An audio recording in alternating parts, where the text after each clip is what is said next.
Hey everybody, welcome to Lantern Light Adventures. Tonight we'll be playing the Era of the Dragons, our D&D 5e homebrew game. My name is Archangelic, my pronouns are she, her, and I am going to be the game master tonight. So let us introduce our heroes. We'll start with you, Silver. Hi, everybody. I am Silver_Bulette here on Twitch as well as over on YouTube. I use he, they pronouns, and I will be playing Fenceris Roxalar, who uses she, her pronouns, and is a dragonborn rogue/cleric. And Levi. Hello, I am Levi. Today I shall be playing Torsten Pinewalker, the half-elf armorer artificer. We both use he, they pronouns. Tara.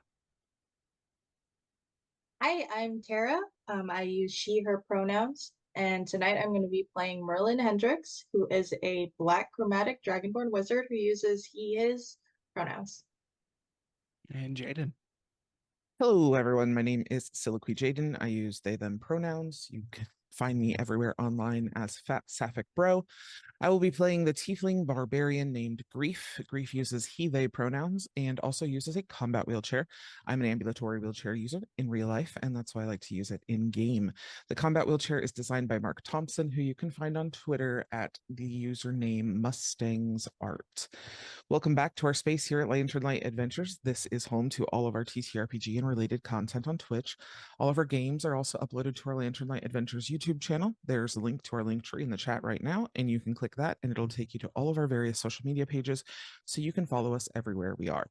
If you want to keep up to date on everything we're doing, feel free to also join our Discord, which is linked in the chat. If you want to play with us or GM for us, you can fill out our TTRPG actual play interest form, which you can find linked in our link tree and in the chat. And once you fill out that form, I will email you back with our TTRPG consent form, and then we can match you with games from there. Thanks for joining us for Era of the Dragons, our D&D 5e actual play. We stream this game most Sundays, 7:30 to 9:30 p.m. PST. We typically take the last weekend of the month off to work on editing and producing more content for y'all. So we don't usually stream the Era of the Dragons game on the last Sunday of each month. As for where you can find us the rest of the week, on most Mondays from 3 to 6 p.m. PST, Archangelic, our lovely producer Polygeist, and myself have been streaming our playthrough of Baldur's Gate 3. If you'd like to play with us as a guest, reach out to me anytime. Otherwise, feel free to come hang out with us while we play. We've had a bit of a breather the last few weeks, a little bit of a break, but we should be back tomorrow. So every Tuesday from 6 to 9 p.m. PST, we stream An Empty Dream, our Girl by Moonlight game. We also record an audio cast after show where we go over advancement and debrief from the game. You can listen to this for free on our Patreon at patreon.com/lanternlightadventures. These after shows will always be free, but we appreciate any contributions so we can keep bringing you awesome queer content.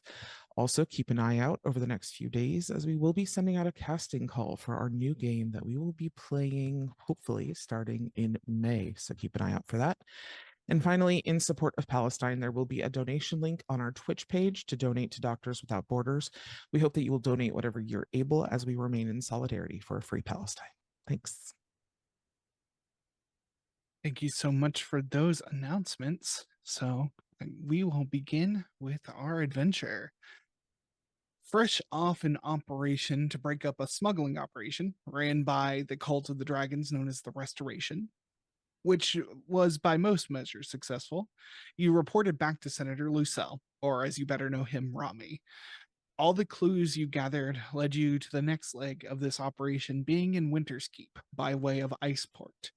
The lizard folk who are helping the cultists agreed to take over the sailing operations and escort you all north. After gathering your things, you set sail on a 3-day journey. On the second day, the ocean roiled and you are beset upon by a sea serpent, knocked around and taking some hits. You manage to fight it off before it slinked back into the inky depths. You are now on the ship, and it is the final day of sailing. Is there anything y'all want to do? Uh,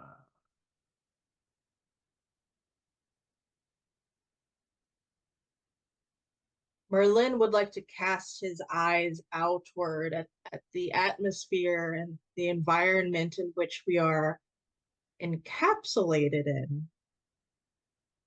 and feel longingly for the next time we're on land.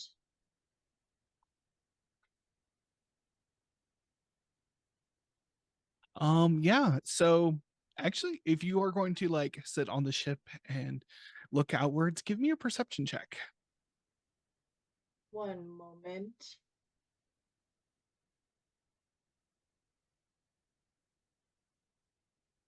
$16. 16. Um, you notice that the ship is now taking a little bit of a closer course towards the shoreline as it is approaching north in Iceport. Um, but instead of seeing, like rolling hills or harbors or things like that, you see nothing but a like in the far distance, you see just a cliff, almost just like a line along the shore. And like at this distance, it seems small, but logically know that those have to be incredibly high to be as prominent as they are as far as you can see them. My. Merlin scratches his chin and is excited for the next moments to come, whatever that may entail.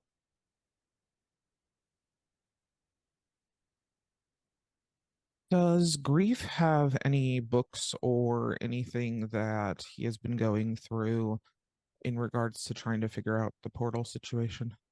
You would have some books. I know that way back at the very beginning, Afe gave you who was kind of your patron and everything, did give you some books that she had gotten her hands on.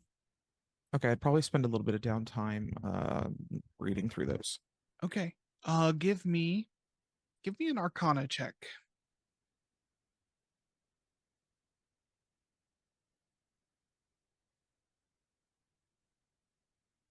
21, non-nat.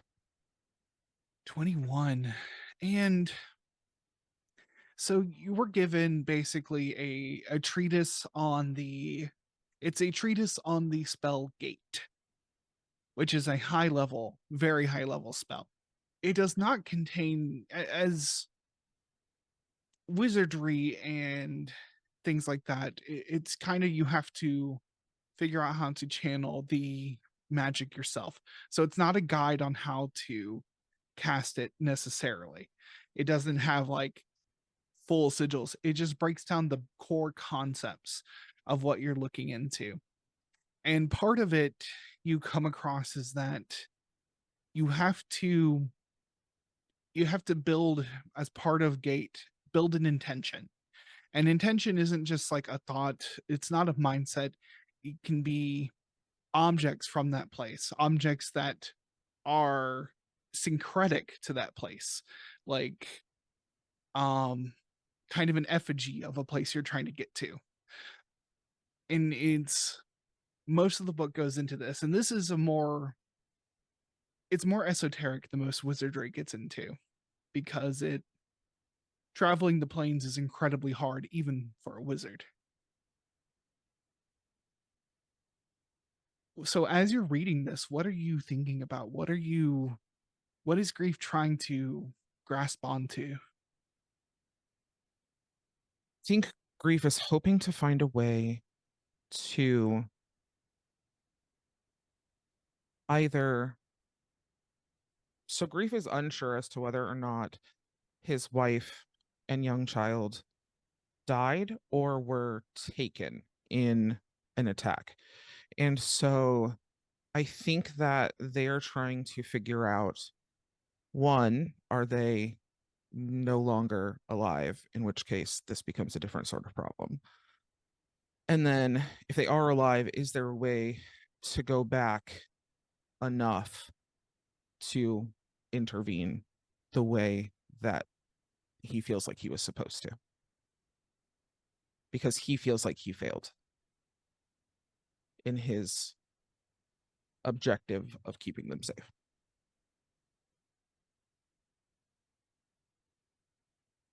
Um Yeah, this is more of a manual and a treatise than it is, giving you answers about it, but you start building upon that knowledge of that this kind of thing is possible. Like if they weren't taken, it's not like they were taken in front of you. They just disappeared that day.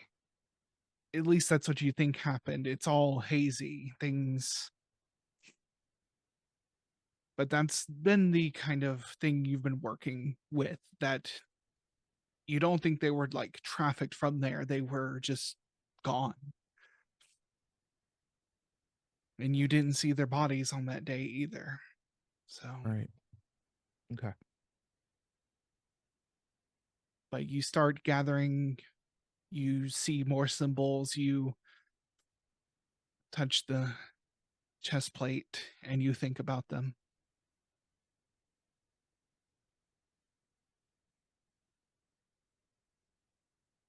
What's everyone else up to? I think we see both of these kind of in montage with Torsten simply doing the last bit of repairs on the ship from the attack. He's kind of making sure that the ship is in ship shape, and doing the last little bit of upkeep for this final leg of it. Yeah, you and Three Thumbs have worked out kind of a shorthand in your short time here with the little bit of Draconic that and the very, very, very little bit of Common that they know. And you've kind of worked it out. And those who speak Draconic as Dragonborn, you know that they speak like a dialect of Draconic. They don't speak, So even for you, it's a little weird to communicate with these lizard folk. And then they don't. So something that you would notice as you're working with them is that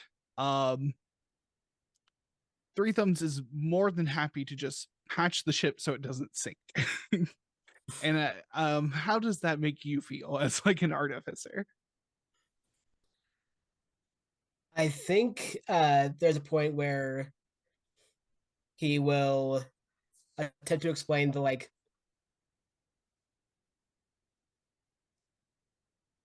I think he will attempt to explain the like the long-term benefits of the full repair. Like tries to figure out the term like investing time, which doesn't quite translate, uh, which is like a little bit above his knowledge level. Mm-hmm. So there is this kind of struggle of like, all right, if you do the hard thing now, it will pay off later because you are doing less work in the interim. Three Thumbs will tell you, they'll tell you, and hovel, you fix now and build later. Interesting. Maybe ship is not hovel. No, ship take more work than hovel. More wear, more tear. So build first, so you fix little. Yeah, and you kind of get this understanding of like, hey, we just need to put more time into this. And you go ahead and just give me an intelligence check of some sort. Okay. Yeah, I can't forget. Intelligence is your spellcasting modifier, right? Forget. Correct. Cool. Let's see. Intelligence. Investigation. Oh, just straight up intelligence. Yeah, 21 with a flat roll. Oh yeah. 21. Yeah, basically like you're not a ship's carpenter by trade. And neither really is Three Thumbs, just they're handy in as much as they have use of most of one hand. And We are But, both like- working on cultural osmosis. Yeah, exactly. Eventually you get a new way of building ships. And it's just going to be for the Call of Destiny. Like Amazing. So if we take this one piece of the ship and put it on this other piece of the ship, that piece will stay together longer. But if It's we ship take of Theseus, except just transferring parts. yeah, exactly. Ship of Theseus, but there is no other ship, no new Mhm. parts or new crew. Three Fingers will say Indraconic to Fen, who I imagine is kind of helping, like a little bit in between. We'll say they use all good hardwood on wardrobe. We don't need wardrobe. We need ship. Yeah, And like no, he's that makes bringing these sense. like finely like chiseled out pieces and like scraping part of the like this fine craftsmanship to like make it a straight board and putting it in places. Hmm. That makes sense. I will say though, if you want to keep some of the fine crafting, that can like create a nice little look on the in the exterior of the ship, which I mean, obviously you don't need, but it like lends your ship a hint of class when you come into port. Maybe we put shapes, ward off evil. Yeah, Show confidence we to could. potential customers. Hey, we could use that. That's for sure. Mm-hmm. we learned nothing. Mm-hmm. Speaking of it, it's been an evening, right? We should have taken a long rest since Yes, take a getting long rest. beat up. All right. Yeah. First time ever, I'm looking at 8 hit points, and I'm like, what the? Hold That's on. not great. Grief, give me a Constitution saving throw.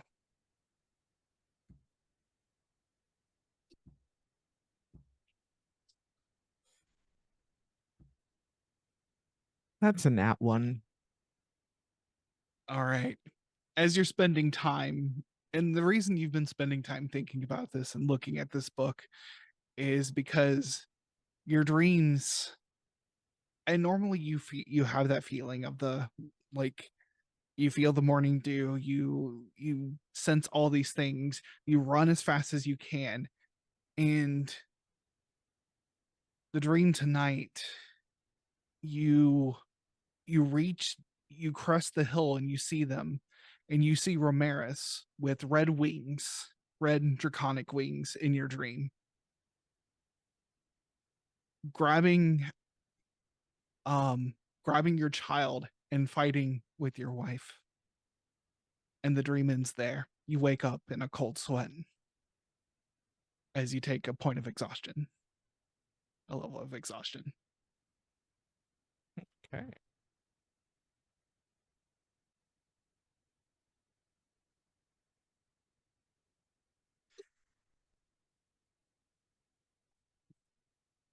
So yeah, the day carries on, and Crest will come, and um as much as they as much as the lizard folk are probably not the best at like building ships, running a ship, um you find that they have this very innate sense of direction. um they navigate Dead Reckoning in a way that like would rival even the most seasoned sailors. And so without even like, they barely consult the charts, they feel the waves, they look at the sky, and Crest will give the order to start, will turn the ship towards port. And you see these cliffs off the on the coast just come ever closer. The sails get pulled in as you make your way into Iceport, and as you enter the city, the Call of Destiny Smaller rowing ships will come up to the ship and kind of guide you into these nest of like docks and various rocks and everything in this harbor. But what you see before you is an inlet 5 miles wide at its entrance. Cliff faces soar 15 feet high up into the air, snow and ice clinging to the faces. The fjord before you goes miles inland before you can no longer see. You first notice that there are buildings set into these forts from top to bottom. Great cranes and pulleys take cargo from the docks and heave them upwards to the highest parts of the city of Iceport.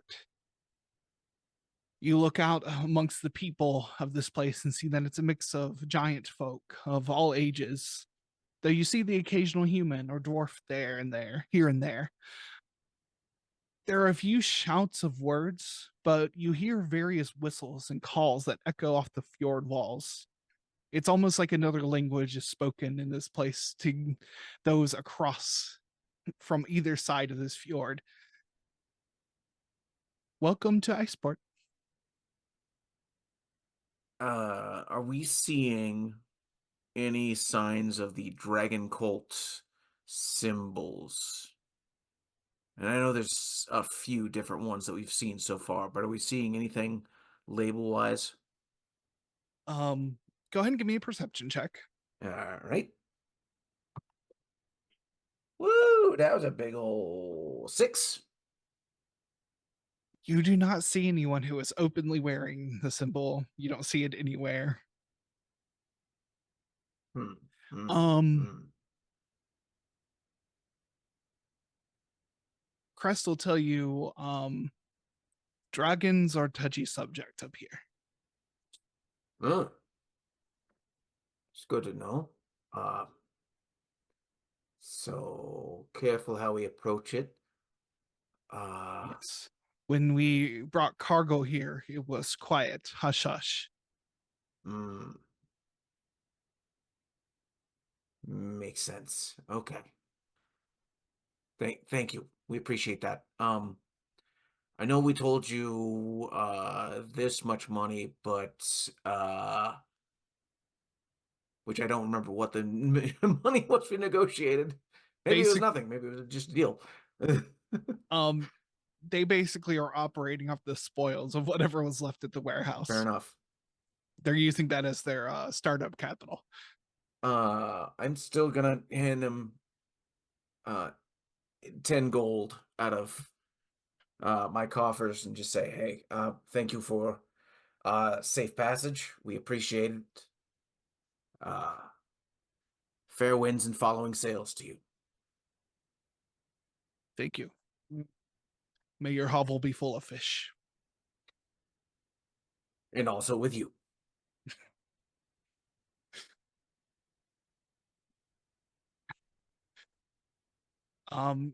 They'll start like they have some goods that they're gonna offload here, and they've apparently already planned out to do some commerce while they're here. So they're gonna begin unloading that. They will take, in fact, like you see Crust takes the gold and goes over to like this half giant man and just gives the gold over to pay for some more workers to come unload the ship. That works. That's the economy. Yep. Keeping that money mobile. It's the way it goes. It's got high velocity economics. Yeah. Now, based on Iceport here, do I get the sense that it's fairly safe in terms of how ports that I've seen elsewhere? Does it seem kind of rough? What are we looking at for this port?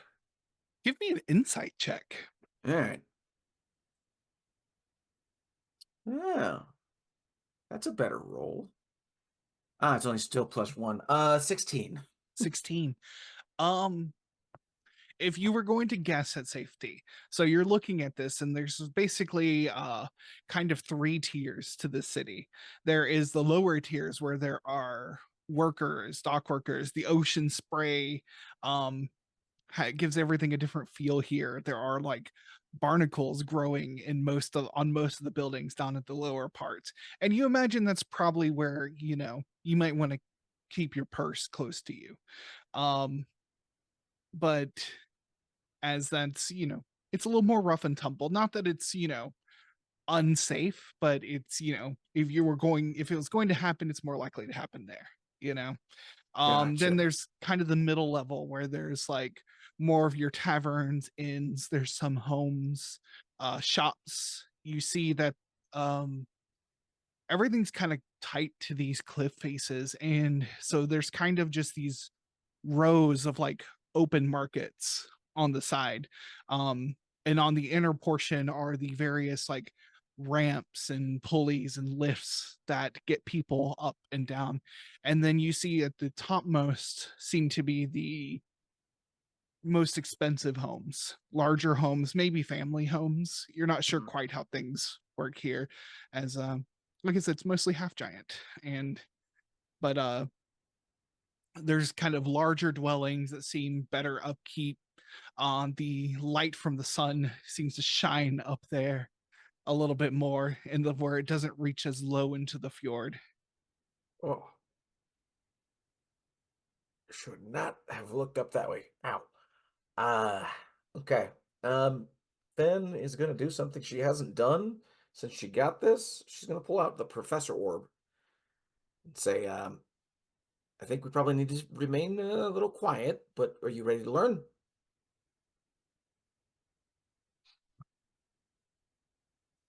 Are you asking the orb? Yeah. Yes, yes, I'm very ready. All right. Um, Stay close to me, okay? Okay. And it floats with its own mage hand.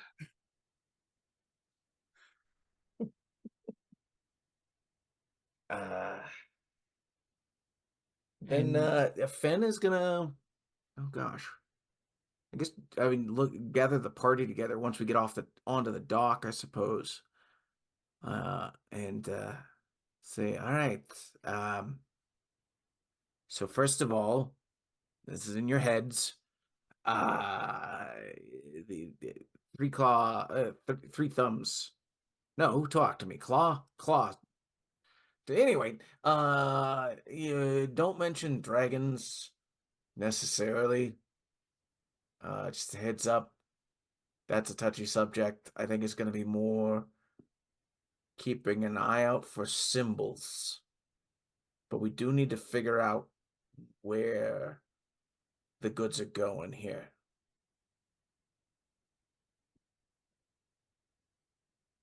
Stands to reason that they take the path of least resistance to Winter's Crest. So probably just see if we can find a map, or else fails figure out a guided situation. Uh, See what the most common routes are and what the more discreet routes would be. All right. So let me get a map first and see what it looks like. Mm-hmm. I don't know if we want to secure a room or anything. Possibly. What time of day are we looking at right now? I would say it's probably mid-afternoon. Okay. Yeah, I think you're right. Grief, we've lost most of the day of traveling, so we'll probably want to stay here tonight. Mm-hmm. Wouldn't mind a bite to eat either. For sure. Yeah. Yeah. Um, if you somebody overhears you, like one of the workers, like, are y'all kind of down at the dock still? Yeah, I think so. One of the workers hears you and says, up in mid-tier there is several taverns. I like the Fish Head. It's my favorite.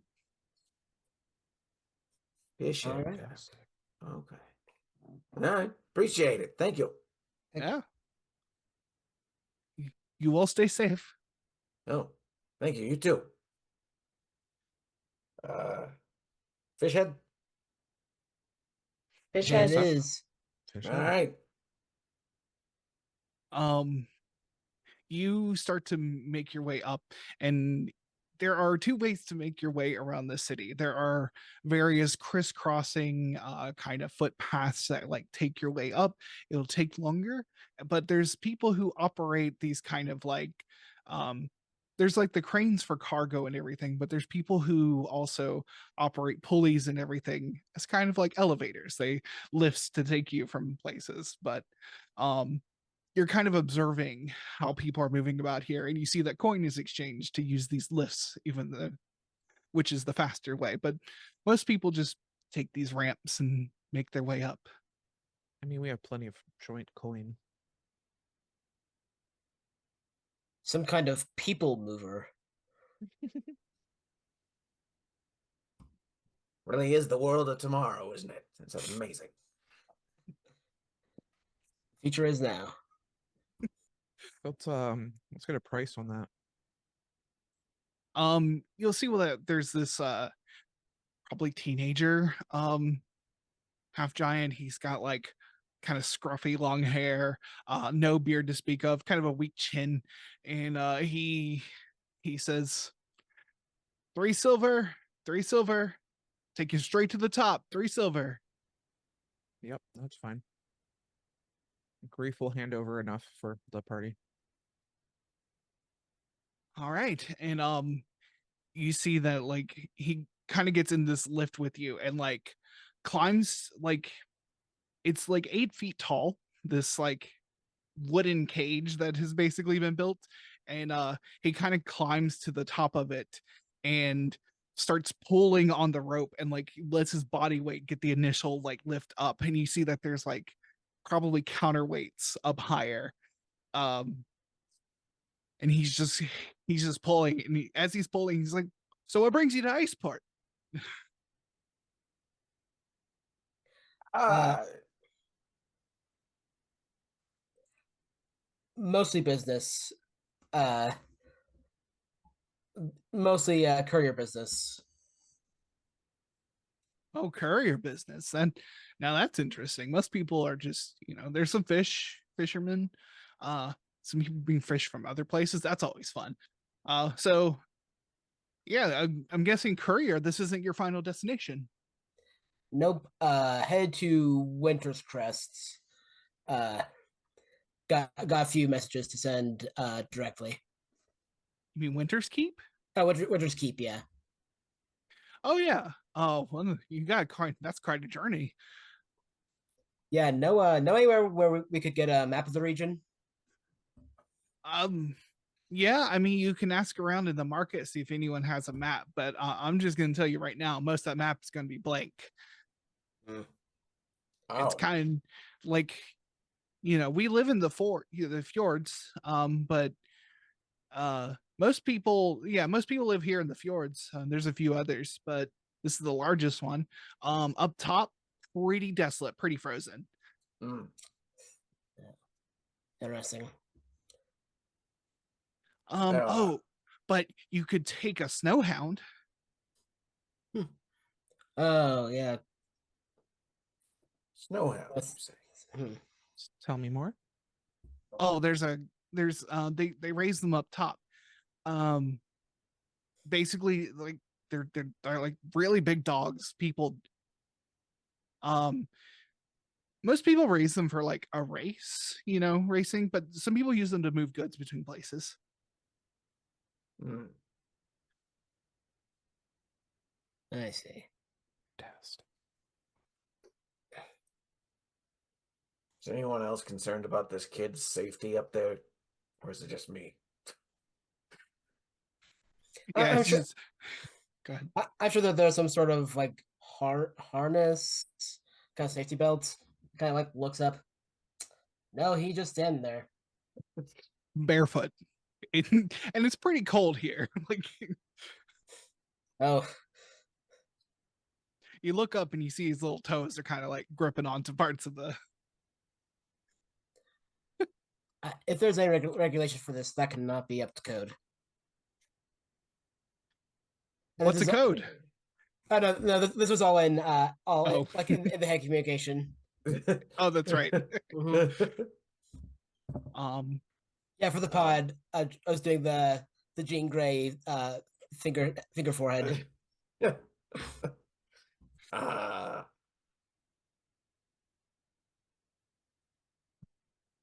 yeah, I out of curiosity, do you work with a group, or is this a just a singular business for you? I operate this lift. My brothers operate most of the rest of them. It's kind of a family thing. Ah, okay, family business. Got it. Um, do you and your brothers have like safety measures to protect y'all? Um, well, and I mean, don't look down. It freaks people out, but it's just water down there. We're pretty good swimmers. Okay, that kind of allies the concerns. Okay. Yeah. You just got to remember to tuck your arms and keep your legs straight. Okay. All right.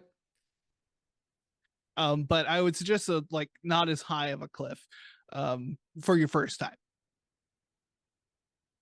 Oh no, I don't want to take over your business by any means. Hey, I want you all to flourish and succeed. I just want to make sure you you're safe up there. I mean, have you and your brothers considered harnesses at all? Is that a thing that your family could invest in? What What do you mean? I mean, like I could tie a rope and maybe like, but then I'd be dangling off of it. It'd be a little harder to get back on. Like, Oh How many yeah, no, times have you I'm thinking fallen out? like a basically a much shorter rope. One that would like even if you fell, you stayed basically on top of this thing. Like a very short rope, and then like rather than just being tied around your waist for your safety, it might be tied like multiple joints, like around your arms, around your legs. Uh, yeah, a whole because if it's just tied around one point, that can create a serious problem where it just like pulls at you, and that can break some bones. So what you want to do is have multiple points there. It's just an idea that I'm spitballing here. well, I'll definitely consider it, but I've never fallen off. But born and raised on the cliffs, so. Yeah, fair enough. Okay. But that's why we keep you safe inside.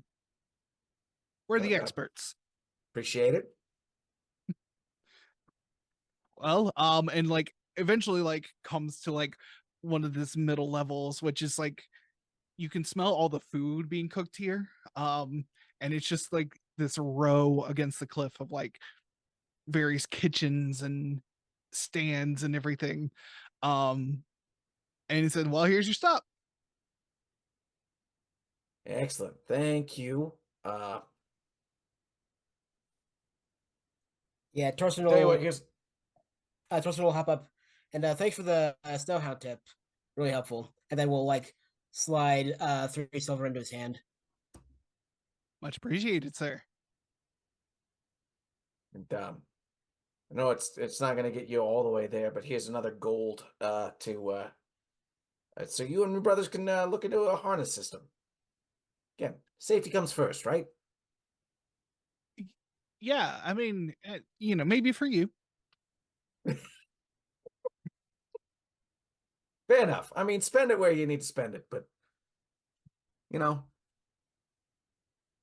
Well, it's much appreciated either way. Thank you for looking out for us. My name's Bo, and if you need me, I'll be at the bottom. all And right. he kind Thanks, of like Bo. lets the rope go, and it like kind of slides down really fast. Oh, and you watch him go down, and like eventually he'll grab the rope and it like pulls him upward. Ah, Like ah. he doesn't slide along it, like he grabs it as it goes on to kind of like break it, and it like pulls him upward, and then it kind of balances out as he gets towards the bottom. Ah. And he wasn't wearing gloves. Oh, jeez. Ah. I imagine he's worked up some good calluses by now. Mm-hmm. One would hope. Ah, how? Yeah, and it's like it's a very, very warm, like 15 to 20 degrees outside, and he's just like he's basically in a tank top.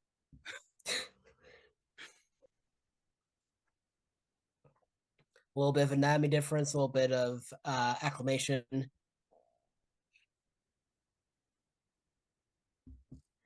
Yeah. Yeah, that'll happen. All right. Let's see what the fish head smells like before we go in. You make your way down, and you basically like there's signs all along this place, and you see the one that they're talking about, and it's just a fish head. The fish's face is pointing down, so it's kind of this triangular shape. Um, and it just it is it is what it says. It's the head of a fish. And as you get towards the door, give me perception checks all around.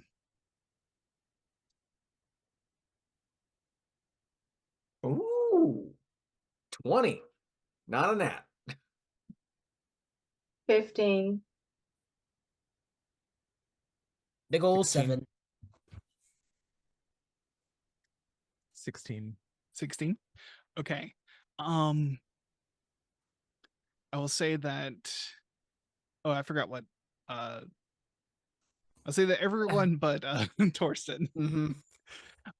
You Oh. hear way down inland in the ford, you start hearing like bells and wind chimes, of various like notes and everything, and like a wave coming towards you, you hear more of these sounds, and then you feel the wind start to blow through this fjord, and this very large half giant man will come out of the fish head, grab all of you, and say, "You should probably get indoors." And he will like kind of bring you indoors What? What? and like he pulls like the door shut in this place, and like you can feel like you can see that he's like struggling against it as wind just pours through this whole fjord. Oh no, Bo's gonna be in serious trouble. Oh boy. Oh no, he'll be fine. He probably heard those chimes before you did. Oh, okay. That's good. Do you need help bracing? No, I got this. Okay. Please have a seat. Thank you. All right. And there's so it's a pretty small tavern. There's probably like maybe 5 tables total. And um this man is wearing like he's wearing like a canvas apron. He no beard, completely shaved head, and they all have this like kind of gray skin, and there's no pupils or anything on the eyes. It's completely just white, and the wind will die down. He'll let the door. He'll like kind of kick a rock out of the establishment to kind of keep the door open, and he says, "There's just a handful of people in here." He says, "Well, what can I help you folks with?" Well, we were looking for some food. And I mean, is this just a bar, food establishment, or is there an inn here? Oh yeah, there's an inn. You got to climb up the ladder at the back, and it takes you right up to some extra rooms I have. Hmm. Okay. All right. And yes, of course I can make you food. kitchen, kitchen's right back through there. It's things. People from other places tell me that like your homes are like spread out side to side. We're kind of top to bottom here. Huh. It confuses some folks, so I explained to you. I appreciate the explanation. Yeah, I mean, I mean, like when you only have so much space on a fjord, that makes sense to go vertical. Yeah, precisely. And of course, like I can points to grief. We can help you down. I can even talk to Joe about making an exception for your fees to move up and down the levels. Thanks. I think the specs. I think the specs on the wheelchair. I know that it can go like up and down stairs on its own. So I don't know to what extent that Yeah, goes. and you're strapped into it. So I know that your character can easily just probably like climb stairs and Yeah. things like ladders and things like that, but he doesn't know that. So For sure. he says, um I could make you are any of you a vegetarian? Merlin Yep. chuckles and shakes his head.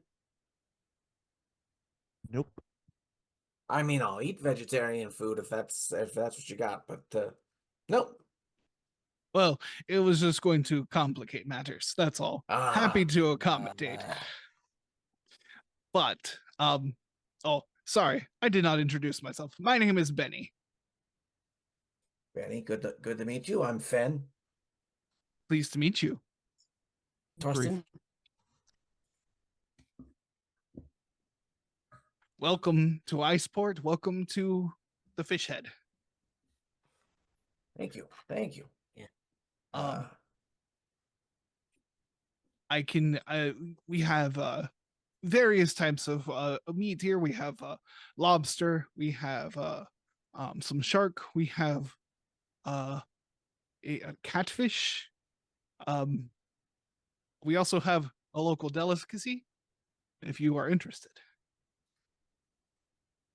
Hmm. I Lobster mean, sounds good.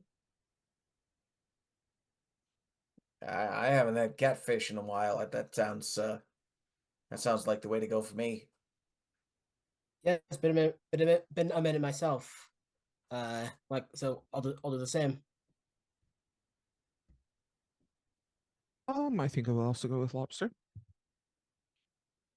And he says, "All right, 2 lobsters, 2 catfish. I'll bring you some ale. All told, 5 silver. No problem. And of course, let me know when you're ready to retire to a room, and we can discuss the room." Um, Oops. as he goes back and prepares, and as things are cooking, he will bring someone else's food out, and you see that the other like giant folk in here, it seems like a family, like has a small child.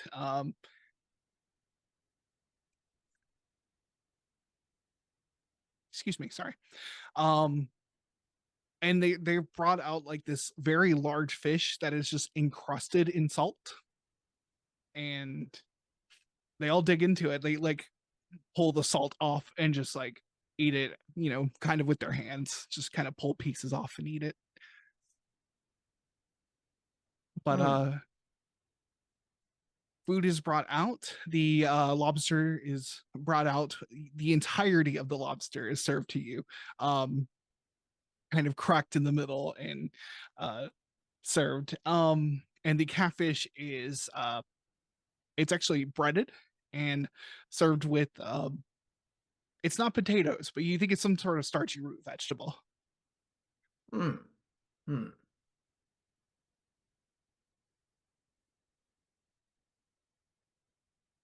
All right. I dig So this. Not used to the breadedness, but hey, that's good. I like it. I find it tastes better.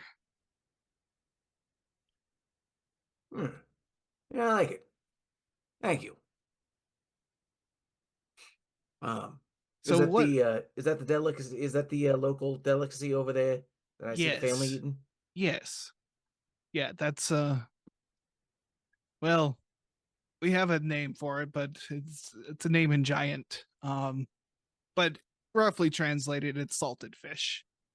Ah, that tracks. That makes sense. Um, hmm. If you What don't sort of have, go ahead. Go ahead. I was just gonna say, what sort of odor came into the room when they brought in the salted fish? Out of Well, curiosity, was it particularly pungent? it wasn't. Hmm, it wasn't particularly. I mean, it smells very strongly of fish, but it doesn't smell like bad in any way. If you're Okay, used to eating fish, this is probably just normal. But for sure. yeah, I was wondering if it was the tradition of burying fish for a month and then burying it with salt so it doesn't go too bad. yeah. I guess you would get the impression that they probably don't, like they're on a rocky cliff face. Burying something's probably not something they're going to be interested in. But That's fair. preserving things in this kind of wet environment um, is probably ideal. So, hence the salted fish. Yeah, makes sense. All right. But Big it is, bacalhau energy, yeah, it's bacalhau. which is a Portuguese salted cod. Ah, Yeah. If your palate's not used to it, it's a little funny to watch. So I always ask and just see.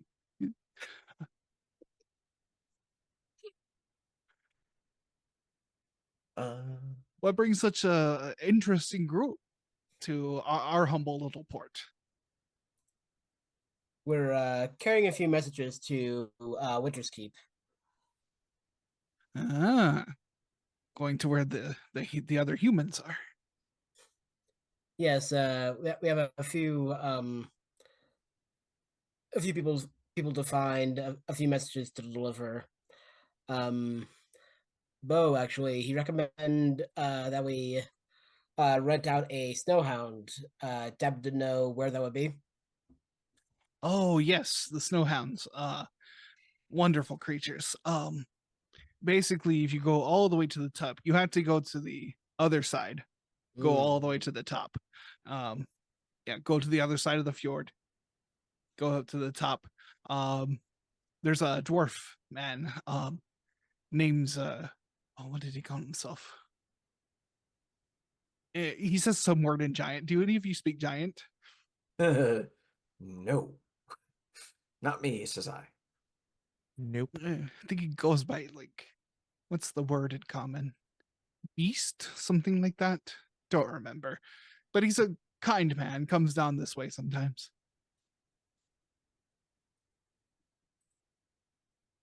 All right, much obliged. Right. Wonderful. Appreciate it. We'll probably let's set up a room now, and we'll probably do a little shopping and come back for the night. Okay, yeah. Room is going to be 4 silver. No problem. The digs aren't as great as maybe some lodging up in the higher tiers, but it'll work for you. All we need. I mean, we just spent days sleeping on a ship, so probably more comfortable than that. Yeah, at least it's not moving. I was never meant to be on a ship. Cliffs are my home. That makes sense. Yeah. I think I get a little bit of the queasy stomach myself. That's Yeah, I mean, most most giant folk were kind of meant for the sea. Our stories go back many generations of being sailors and explorers, but not for me. I'd rather make the salted fish, serve beer, and talk to people. Does Yeah. it still feel like your guys like do the rest of you still feel like we're moving? Because I still feel like we're moving. A bit, yeah. Eh, Absolutely, yeah. Yeah, you're probably gonna feel like that for a day or two. Like, how long were you on the ship? How many days was it? 3 days. 3 days? I think it was. 3 days? Yeah. Yeah, it's not as bad. 3 days is not too bad. Some people basically never get used to it. Yeah. Yeah. It's it's not quite the same. I mean, like there are altitude adjustments, and then there's boat adjustments. They're each their own level of fun, let's say. Also, things just come up out of the water. Just right up out of the water. Now, Yeah, what do that you was mean special. by that? Oh, we got attacked by a really, really, really giant snake-like thing. Yeah. Some sort of big sea snake. Oh, you got beset upon. Oh, again, common, not my first language, so bear with me. You got accosted by the bitch of the deep. That, that name would You fit. know what? That does seem to be an appropriate name. Many legends, been around for centuries. I mean, like, and he'll point to like to some art on the wall, and there's like a depiction of like a sea serpent wrapped around a ship, breaking it in half. Yeah, basically. Tales of many warriors dying, getting frozen and falling to the bottom of the ocean.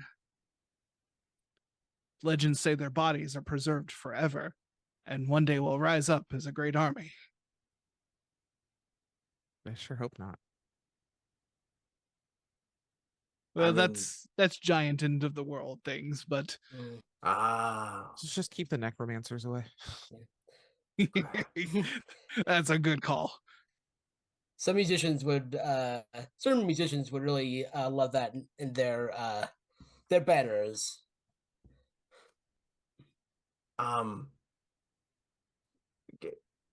Legitimate question. I don't mean to insult the legends. I'm curious.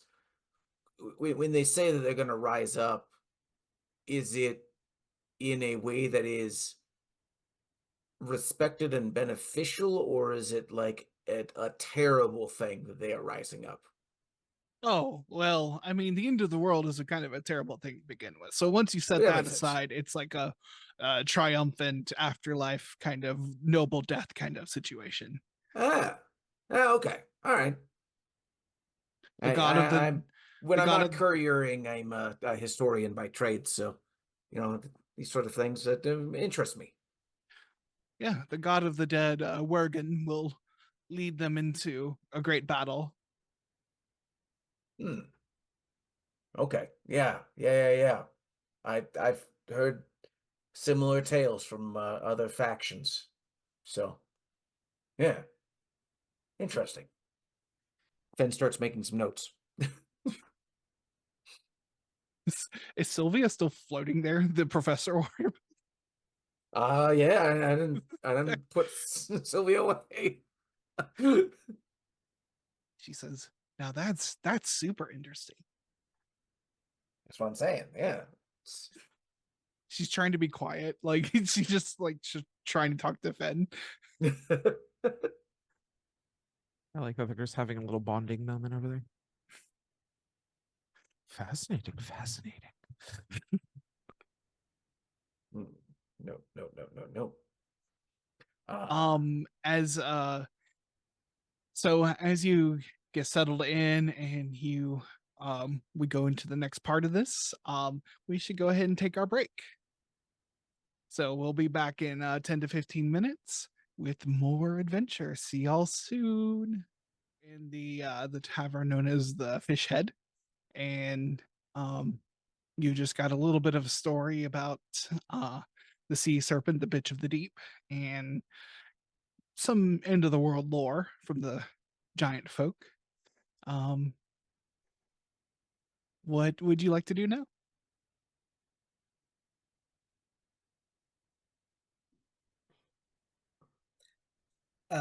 Torsten will probably just follow the directions he got for the dwarven snowhound trainer.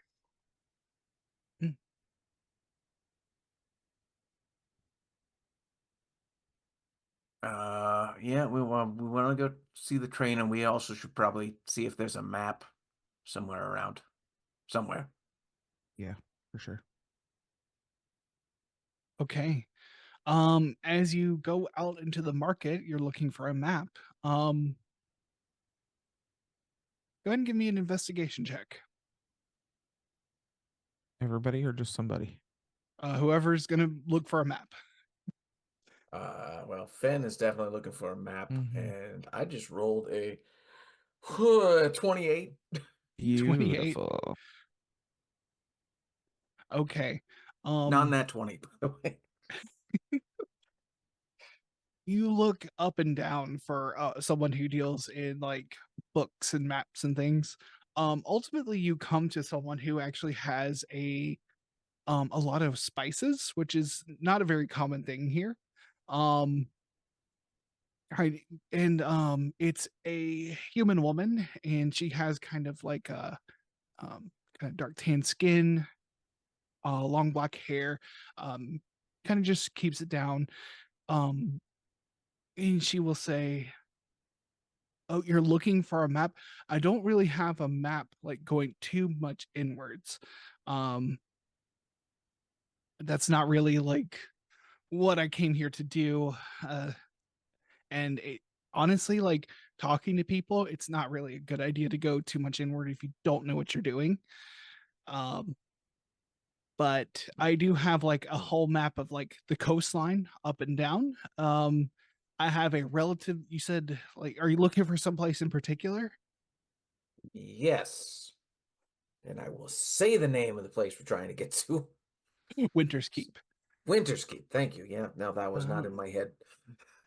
Winter's Keep. Yeah, I don't have like kind of. It's a little spotty between here and Winter's Keep as far as like accurate maps go, but I do have this one, and she'll pull it out, um, and it seems like it's kind of an older map.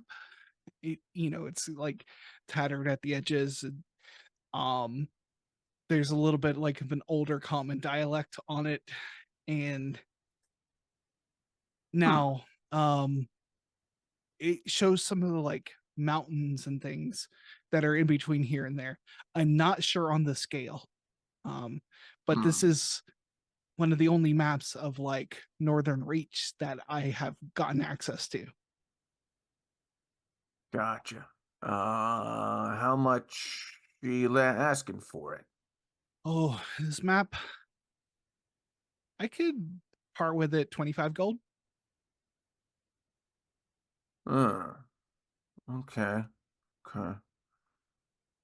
Well, what kind of spices you selling? Well, we got I have a small amount of saffron. I have a lot of turmeric, cinnamon. I have these things don't sell well here. What sells the best is the various kind of salts. People really like their salt here. Yeah, they're probably big on preserving things, although, I mean, it's cold as well, so I'm not. All right, man. That's I have one type of salt that tastes exactly like eggs. It's really popular here. Yeah. Huh. Okay. Well, 25 gold. How much? Sorry, you said turmeric, and what was the other one? You said saffron? I have a small amount of saffron. Hmm. Well, take some saffron, some turmeric, and this map. Okay. Um, And a all little bit of the in. weird egg salt. Yeah, and yeah, she'll open like this basket of like this black salt that smells like slightly sulfuric when she opens it. Do Which it. gift was here? Right, yeah. um yeah, she said, oh, all that together, I could do it all together 50 gold. Wow. Okay. The saffron in particular is driving up your price here. Ah, okay. Maybe it, we leave out the saffron then. yeah, Uh, you have to hand pick these things. And oh, gotcha. Okay, we'll leave out the saffron, but we'll take the turmeric, and all right. Yeah, I can do that. 30 gold. All right, okay. I'll pass that over. Pleasure doing business with you. Keep warm. Thank you. You as well. You said Any 30?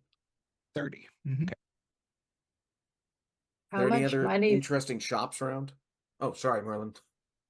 It's okay. How much money do we have? So now 2,943 gold, 7 silver, and 9 copper. So much Wow. money.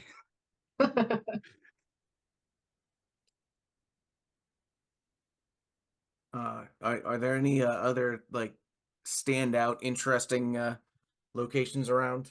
Um, there's actually a lot of things that you've not seen. There are places that specialize in these like really ornate oil lamps. It seems that sailors are always looking for different types of oil lamps. So there's like this tinsmith who makes really elaborate ones that are quite beautiful but functional, and they have like this like gyro kind of thing going for them. Huh. That'd be useful on the seas. That makes sense.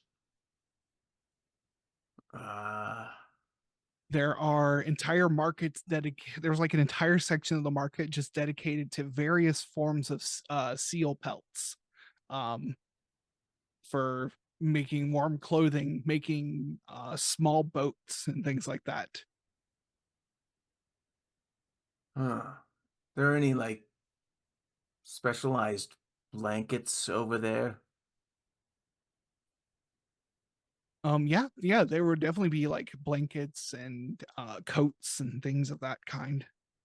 Um, there's especially beautiful ones that look like that have this like intricate like spotted pattern on the pelt itself.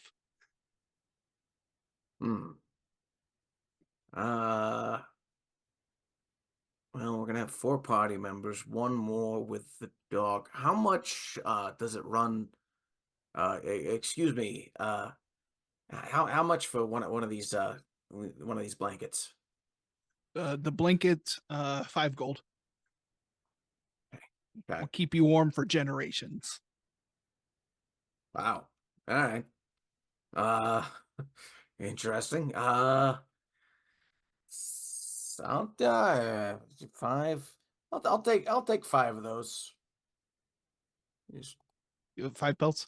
Um, the I only have one of these, one of the spotted ones. I do have Oh, that's okay.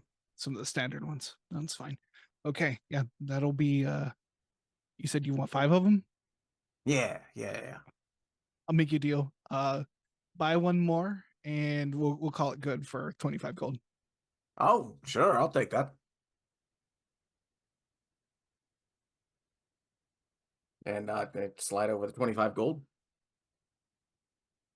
And he's like happy to do business with you. And he like hands you these like clearly like, and you see like the operation here, they have them on racks, scraping them and like preparing them.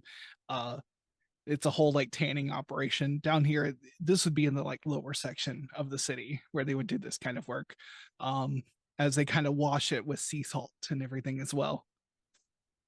Mm, With seawater, not sea salt. gotcha. That makes sense. They really love their salt. Yeah, salty people. I mean, this whole place just tastes like salt, as the wind and everything. I don't know if you ever lived by the ocean, you just smell salt constantly. Like, Yeah, yeah, pretty much. Yeah, I'll try. Are y'all along with me? I know Grief was there. Yes, yes. Uh, Merlin Okay. is with you. Torsten was split. I'm assuming it's gonna take a while for him to actually get to where he wanted to go. mhm. um, yeah. Is there any? Yeah, we can cut to Torsten. So you kind of split from the rest of the group, and you made your way up. Um, are you taking the lift? Are you getting seeing where Bo is? Or are you kind of walking these like catwalks and various things? Probably just navigate the catwalks. I just like it makes it almost more sense to him in order to navigate it through the like crisscrossing switchbacks. That's what's it called. Yeah. Yeah. And you get the impression that like if this place was like just laid out flat, it would be probably one of the largest cities here, but it's all like just stacked on top of each other. Mm. Um and it gives it this like compact feeling, but like you're walking and it's just like you're walking for miles upwards. Um and you eventually make your way to the top, and the wind is bitterly cold up here. But you see that there are people who have like this is where like kind of agriculture is done. There are herds of reindeer that are being kept domesticated and kept for food. And there's a whole different vibe up here of like smaller huts with these large pens. Everything's kind of fenced up here. And you kind of navigate your way through, and until eventually you do hear like the kind of baying of like hounds of dogs, like these like what sounds like dogs like playing or running. And you catch the first like look at one of these beasts, and as large as a dire wolf. Like, have you ever seen a Great Pyrenees dog? Like big dog, big jowls, like um and it's like massive haunches, but like dire wolf sized. Oh, So as they are like just leaping in these pens, like, and you can like almost feel the ground like shake a little bit as they're like running around this place. And you see there is a dwarven man. Oh, by the way, we kind of glossed over it, but you have a beard now, right? Yes. Uh, yeah. One of the days that we traveled, I did successfully roll for beard. Amazing.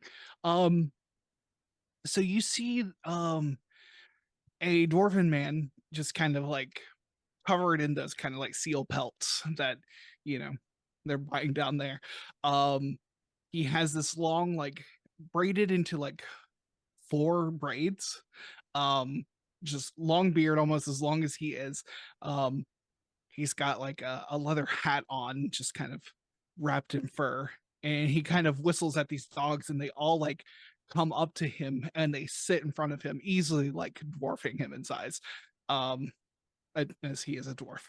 But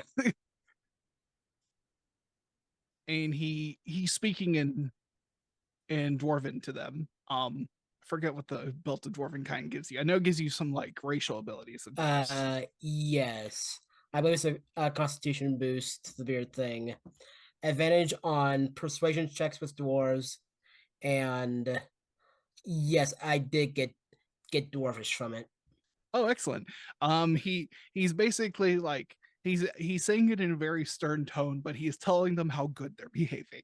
And he's giving each of them like one little piece of meat. And like these things are like easily like as tall as he is above his head. Like Mhm. and he's just handing them like meat and like telling them they're all good boys and good girls. Uh, yeah, they'll just call out. Uh, probably in common. Excuse me. Hail. Hi there. I've been told that you're the person to talk to when renting one of these, and then he will say the Dwarvish word for good dog. Oh, I hope no one's been spreading rumors about me. Oh, only good things. Um, you can call me Bear. I what brings you up to the top side? Not many people come up this way. Uh, we have to bring some cargo and some messages to Winter's Keep. We were told that renting a snowhound would be useful the way we're going. Okay. How many in your group? Four, Okay. including myself. So, and he says he says in Dwarvish, do you speak Dwarvish? Some, yes. I I heard you say something in Dwarvish. I wasn't sure. Like some people know a word or two. Um, and he says in Dwarvish to you, he says, well, you have two options. You can get two. You can probably fit two people on each of them. They kind of they tire out a little bit more. Or we can get you set up with a sleigh that the two of them can pull. Gives you a little bit more options for cargo and things like that. Yeah, keeping all of us. I don't know how narrow the ridgeways get, but uh, yeah, between that and the supplies, I think two of the sleigh would be efficient. Two in the sleigh. Okay. Hmm. Have you are you familiar with snowhounds? Have you rode with them before? Not at all. Well, these are trained for they're all trained for long distance. Um, if you are looking for a guide, I am of course available as well. Hmm. If that would make the trip easier for you. It can be with it being autumn, the days are getting much shorter, much faster. In fact, probably by this point, it's probably almost dark out. Um, as it would start getting darker, probably like 5 p.m. or so this time of year. And he says, "Look, me and my team can take you to Winter's Keep. Instead of you, I would rather keep the dogs safe and healthy, if possible." Of course, I'm not the one in charge of finances. But if I may ask, what would be your rate per day? Uh, per diem, I'd have to load up on food. I can probably do the full trip, Winter's Keep and back. 100 gold. Pretty reasonable. Um, And of course, that will include provisions for you and your team as well. Um, we'll make sure to pack, and I know what foods can keep. I know what we can hunt on the way. good, good. Uh, Torsa can actually pay that himself. So if player level, the group's fine with it, he'll just hire Bear as the guide. Fine by me. Mhm. And if you want any of it comped at any point, just let me know. All right, yeah, no worries. I have plenty. 100 gold, he said. 100 gold. Yeah. Great. All right. Well, it's getting a little late now. Um, give me. I can probably get provisions done tonight. I can work that out. Uh, we'll take Hannah and Ox. Should be a good trip. Very good. Now it's very dangerous to go out onto the waste, and I assume like you have good reason for doing so, rather than just chartering one of us to send cargo on our own. So I don't know if you're a superstitious man, but I would, if I were, I would seek the wisdom of Sheila, the um the witch of the steppe. I am very far out of my element, so I will take whatever precautions I can. The god of death looms heavy in this place. Many die on normal everyday trips. Storms can come out of nowhere. It's best to seek wisdom and protection from the gods whenever possible. But I know some people aren't superstitious like me, but don't listen to me. I'm just rambling like an old man. Far from it, you are the local expert, so uh, uh, yeah, just let me know where she is, and I will bring any of my group who is interested. Yes, and he will point inland to the east. And he says, "There's a lake about a mile that way. Should be frozen. It's fully frozen this time of year. So you can walk straight across it, but her hovel, her home is on the other side of there." Thank you. When would you do you want us to meet first thing? Oh, I would say first light, but first light's probably going to be a little too early for us. As long as you're here before, uh, get here as early as you can. Very good. It's better to travel with as much light as possible. He'll nod, and then once the coins exchanged and all that's done, he will head back to the fish head in order to like regroup.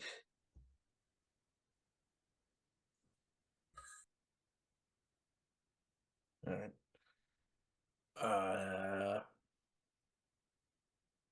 Thorsten, did you go and acquire us some a dog? I guess we were just told about one snowhound. Yeah. Even better, the gentleman that was mentioned to us, there is actually offering his services as a guide. So we'll have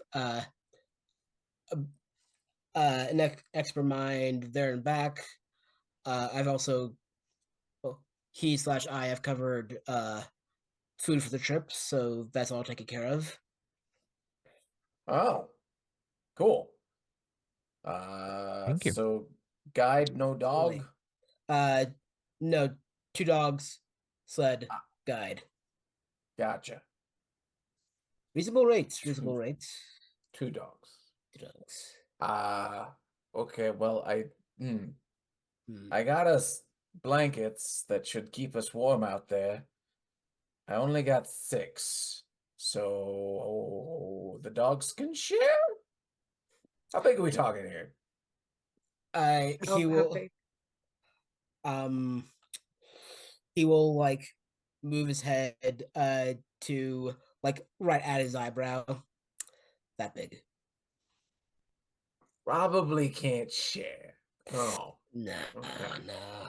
I imagine they're built for this cold. I suppose, yeah. Yes, main factor. I assume Bear will know what's needed. Will know Or what is maybe could they needed. come with their own little jackets? Oh yes, I've heard stories about those sled dogs. They're very adorable. Speaking of stories I've heard, I'm not the superstitious type, but he did recommend a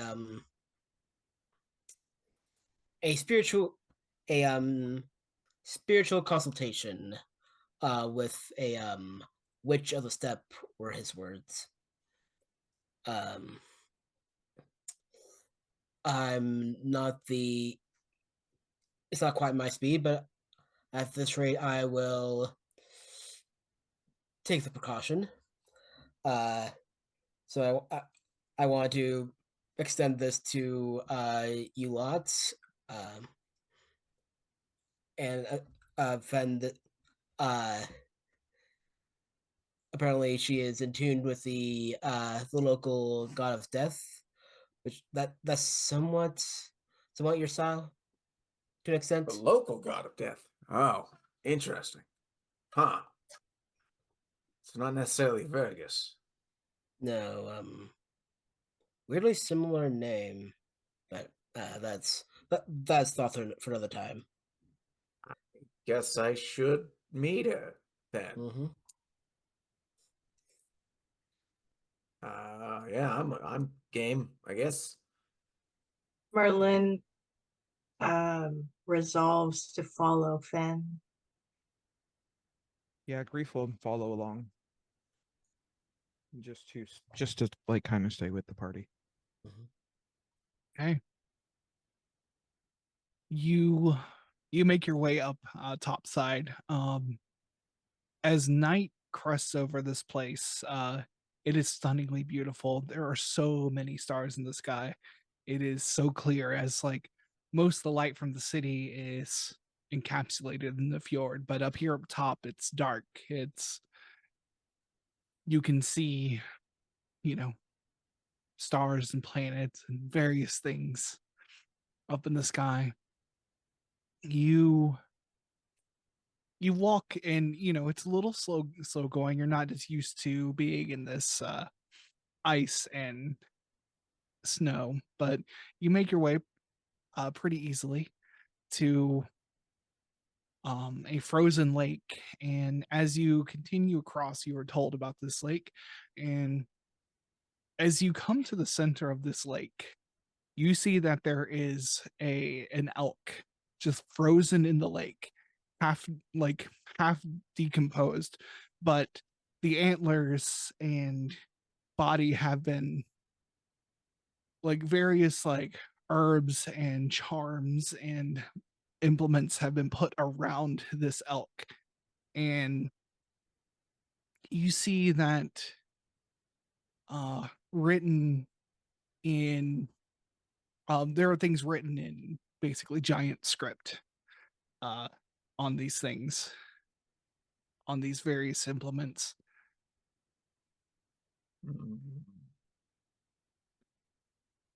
No idea what that means. Hey, Sylvia, do you speak giant? I do. I do. Let me take a look here. Uh mm, these are various prayers, maybe, um, to a god, Wergun. Working. Yes. Yeah, that is Thinking. close to Vergus. You're right. Huh. Yes, yes, yes. Seeing this, yeah, Wergus, it would be an older form of Vergus, same root. Ah. This is a newer giant tongue kind of transliteration of the names.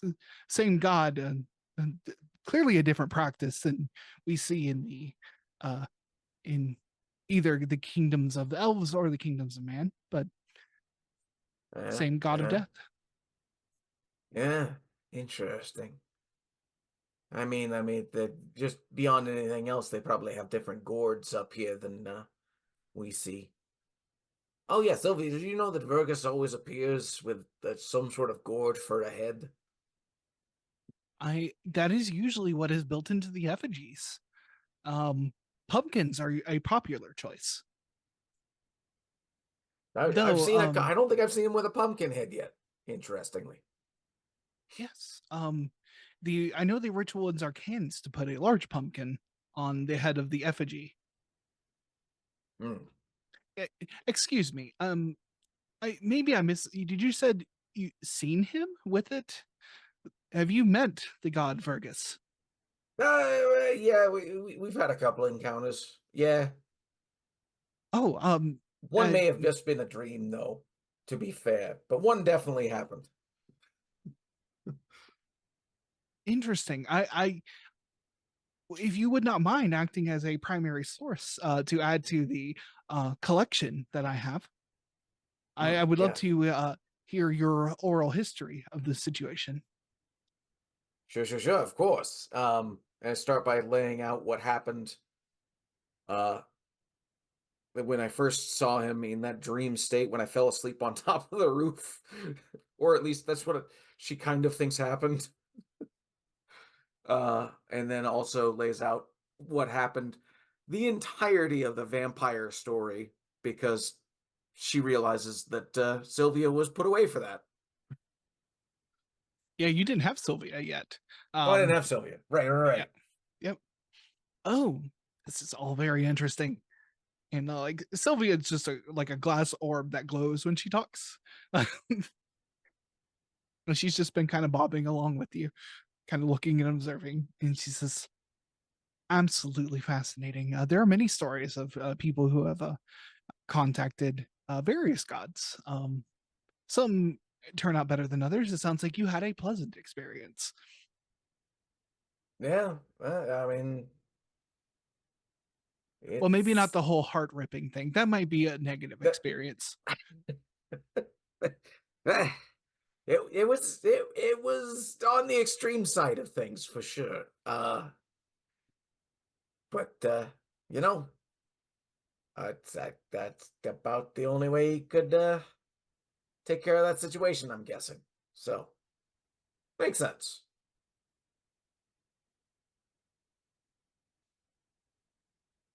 In just in being present for this interaction, if she wanted, Grief would also recount their experience that they had with the Virgus vision. Yeah, she would float over to you and like ask to hear about it. Did you Yeah, all have visions of Virgus? there was one night where all of us that were together that night all had a vision of him. It was very interesting. Yeah, it was tied into the celebration of Vergus. That was, I think, Yeah, important. it's like the Yeah. veil was just thin enough. Interesting. I joined the group after that, but before the vampire thing. Very interesting. Just in time for the most exciting part. How's those neck wounds doing? Are those healed yet? Um, yeah, they're not full divots at the moment. Haven't taken the chance to look at the mirror, but yeah, they're mostly gone. Yeah, mirror. Yeah. Fen will pull out a mirror and shine it and leave it in Torsten's face. Just be like, is there a reflection there? That's what the itchiness was.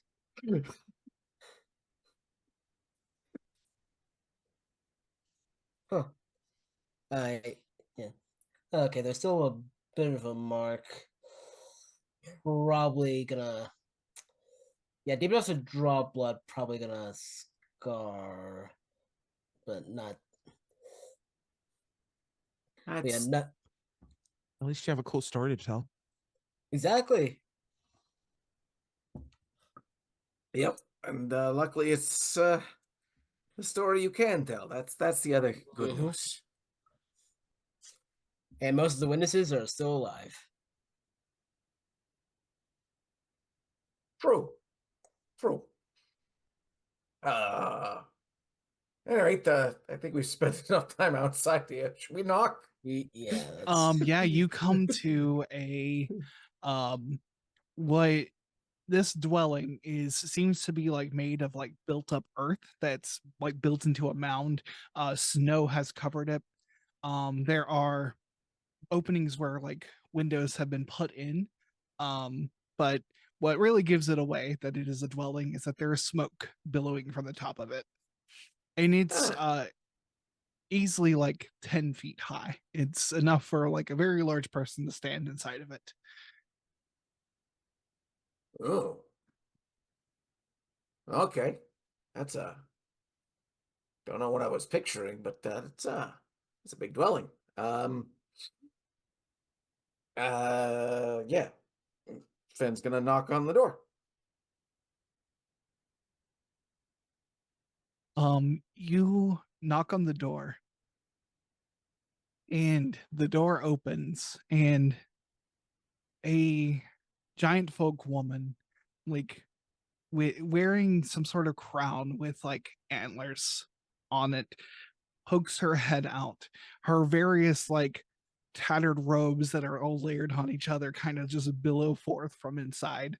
And she looks at you and says, "Do you need something, my friends?" Greetings. There was a dwarf that suggested we should seek your guidance for a upcoming trip. Mm, please come inside, get warm. And she will like duck her head and go back inside, leaving the door open. And the inside is lit by a central fire in a pit, this kind of circular dwelling. Um, there's not much in the way of furniture here. There's a few like low tables and everything. Well, low for her, as you see that she is probably 8 feet tall. And standing in here, the antlers kind of scrape in places on the dwelling, and she kind of sits, and there are like pelts covering the entire floor here. Um, and she gestures for you to sit, and she'll sit down on the floor next to the fire. You Thank you. come to seek the blessing of Wergen. Yes, that seems, yeah. That Finn's gonna look over to Torsten. yes, that was I've been told that is a good precaution to take. We're journeying to Winter's Keep, the more direct way. To walk the wastes is to walk alongside Wergen. Death is always close on the snow and plains. Mm. She will grab, so there's like various herbs and things hanging in here. There are bottles and like sacks of things. She'll grab a sack and she will pour it out onto the floor in front of her, and you see that they are bones of some kind with various giant runes um placed, kind of scrawled on them. And she says, "But you already know him, don't you?" Yeah, I would say that I we have a familiarity with Worgen. Uh, Finn's going to just bring out her symbol just a little to the exterior of her clothing.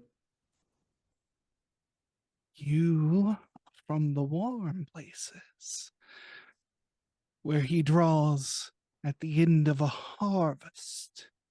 Here he walks among us." Mm. Yes. What an auspicious time to meet another follower. But death doesn't cling as close to you as it does you. And like she looks to you, Grief.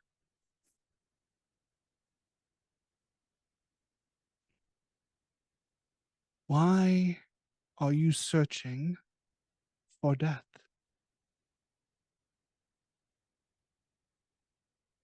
I've lost people.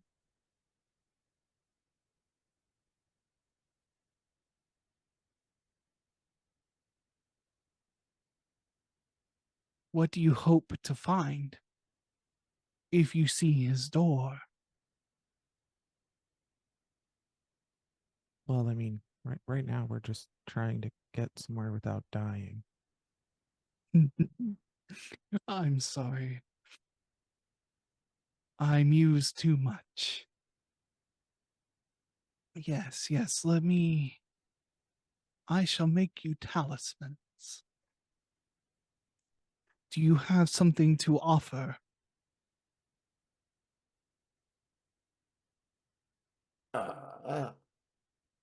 Ben's gonna search through her stuff. See, Fergus likes gourd type things. I'm not seeing anything in my inventory. Oh boy. Uh I mean, I- coin is always an option, True. presumably. Torsten will take out a spare hammer. Merlin will offer Dust of the Mummy. Oh. Oh, Interesting. she takes it from you, Merlin. She looks at it and she says, "This is very precious indeed." And she will hand you it's small in her hands, but it's rather large in yours. Something made out of probably like a moose's antler or something, carved, and it is it's just the skeletal head of a moose. Take it. It will keep you safe on the long journey. Thank you. Much appreciated. And each of these she has multiples of these, and they all have different like runes inscribed in them. And she will give you each one, and you Hmm. can offer anything you would like. Coin is of course appreciated, as you get the sense that she's the local priestess, you know. Hmm. Uh yeah, I think I probably should have planned a better offering, but all I've got is some coin right now. Nothing logical. So, Coin brings bread to me, and I bring blessings to those who seek. It is a offering that Worgen appreciates.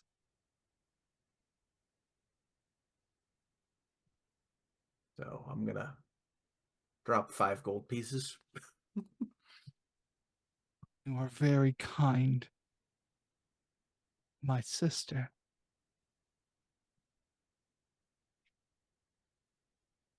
We Grateful appreciate.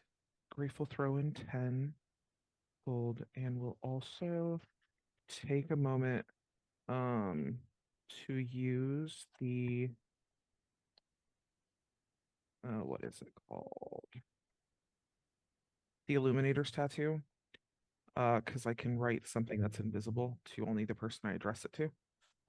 And I will lay out a bit more of the details of my story and why I'm trying to do what I'm trying to do, and hand that to her to do with what she wants with it.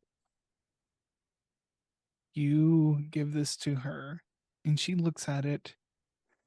She gently picks up your hand, which she has a very large hand, and kind of picks it up. She flips it over and starts tracing on your hand the various lines and things. You have a longer journey yet.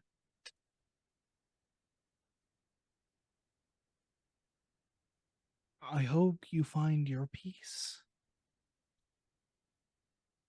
And when this journey ends, and she traces a line, When this journey is done, come back here.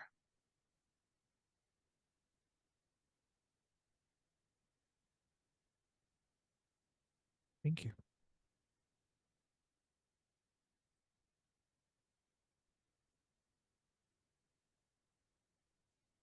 Now go. I must sleep.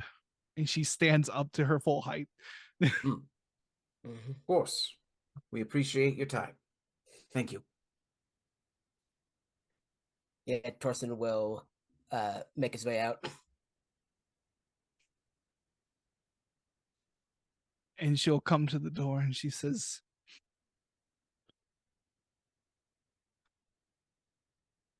May Wergus stray far from you on your journey. And with your spirit. And she will kind of chuckle and she'll close her door. And with that, I think we'll call it for tonight. That is a little creepy. Mm-hmm. As you have gained blessing from a witch. Yeah, thank you all for joining in. Let's go ahead and do our outros. We'll start with you, Silver. Hi, everybody. I am Silver_Bulette here on Twitch as well as over on YouTube. Every other Monday, we run Capes and Caverns via my Silver_Bulette channel. That is a superhero overlay for Dungeons and Dragons that I wrote. And we are currently playtesting. If you want to see the old content of it, go over to the YouTube channel. You'll find all of Season 1. And then also I have a words podcast called All the Web's a Stage, which is a short play podcast.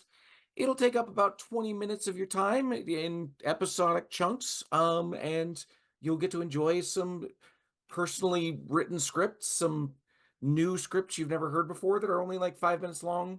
So yeah, enjoy that. Awesome. Levi. Hello, I am Levi. You can find me here as normal. You can also find me on twitch.tv/otherdoc on Tuesday the 30th in the Night of the Colossal Desert Creatures, a one-shot of It Came from the Late Late Show. We are playing actors and also their characters in a older B movie. My actor is playing the scientist, and his best combat ability is sword. Excellent. Tara. Hello, I am Tara, and you can find me here most Sundays at 7 p.m. PST. Thank you. Sweet. Soliloquy. Hey, I'm Soliloquy Jaden. You can find me everywhere online as Fat Sapphic Bro. I mostly hang out on TikTok and make a variety of content, so feel free to come hang out with me if you'd like. As for streaming, I'm here on Twitch most Sundays, 7:30 to 9:30 p.m., most Mondays, 3 to 6 p.m., and Tuesdays, 6 to 9 p.m., all PST. Thanks. And of course, I am Archangelic. I have been your game master. You can find me here Sunday nights at 7:30 Pacific, running this game for these wonderful people here. Thank you, wonderful people, for being here. You can find many links for me on my website, archangelic.space. I am also breaking into professional GMing on startplaying.games. If you are interested in having me GM a game for you, check me out. startplaying.games/GM/archangelic. If you've missed any of our games, you can check them out on YouTube. The link is in the chat, the link tree. And it's also in the channel description. We also have a podcast version of this game. You can search up Era of the Dragons wherever you can find great podcasts. If you want to support, actually, we're going to go into our after show, which will be posted on our Patreon. The after show will always be free, but we appreciate any support on our Patreon that you would like to give. And lastly, thank you, Polygeist, for helping us stream this show. We all appreciate you. We could not do it without you. Thank you all again for tuning in. We love you, and we hope to see you next time. Bye, y'all. Bye. Goodbye.